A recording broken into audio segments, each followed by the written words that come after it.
আমি সর্বপ্রথম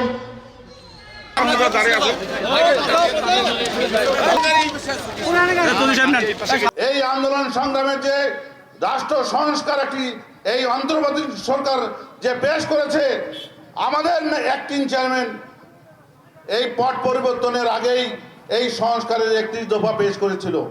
দীর্ঘ 17 বছর এই ফ্যাসিস্ট দুর্নীতিবাজ শেখ হাসিনার বিরুদ্ধে আন্দোলন সংগ্রামের অগ্রণী সৈনিক ছাত্র দলের সোনালী ফসল আখতারুজ্জামান সুমন।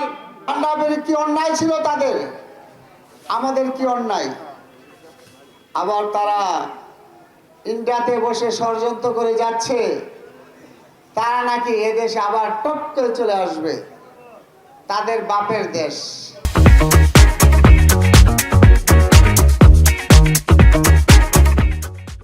অন্তর্বর্তীকালীন সরকার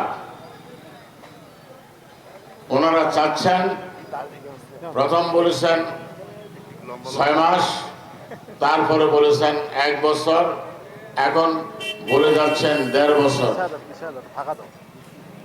এই অন্তর্বর্তীকালীন সরকারকে বলবো, আপনি একটি নির্বাচনী রোড ম্যাপ দেন অতি সত্বর।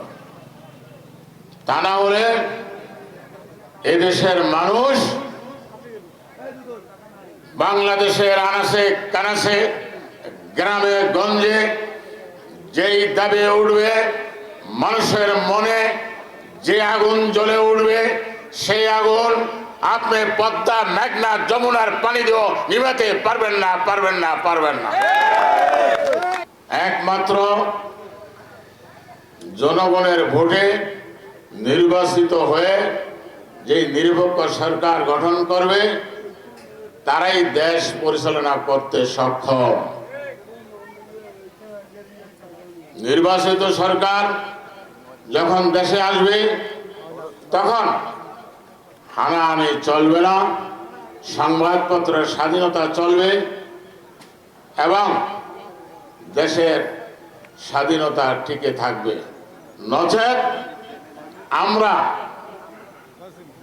স্বাধীন হয়েছি, কিন্তু আমরা স্বাধীনতা পেয়েছি, কিন্তু আমরা স্বাধীনভাবে চলতে পারি না।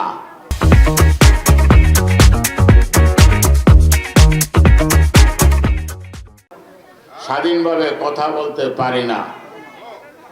আজকে দেখেন, বর্ডারে ফেলানির মতো আমার বোন ঝুলছে, আমাদের বিডিআরদেরকে হত্যা করা হয়েছে, আমাদের দেশটাকে পঙ্গু করে দিয়েছে। যে অফিসারগুলো আমরা আমাদের ট্যাক্স দিয়ে, ট্রেনিং দিয়ে তৈরি করেছি, সেই চৌকস ইঞ্জিনিয়ার আর্মিদেরকে, অফিসারদেরকে তারা ষড়যন্ত্র করে কু করে তারা মেরে ফেলেছে।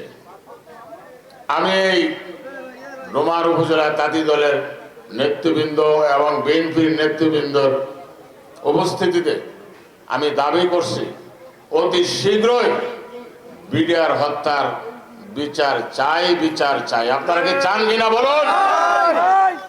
যারা আওয়ামী প্রেতাত্মা যারা জেলখানায় আছে, তারা সানন্দে সেখানে বসবাস করছে। আমি কি আমার বাড়িতে যেতে পারবো না?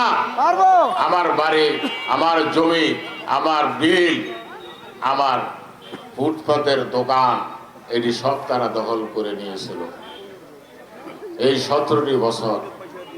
আমরা সেখানে এখন আমার বাড়ি যখন নিতে যাই, তখন কোনো একটি দল বলে, কি বলে, যে আমরা নাকি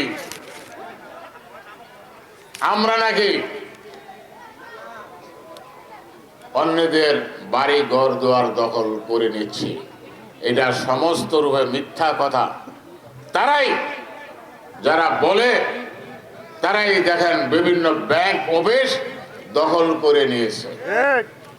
কথাটা কি সত্য না মিথ্যা বলুন?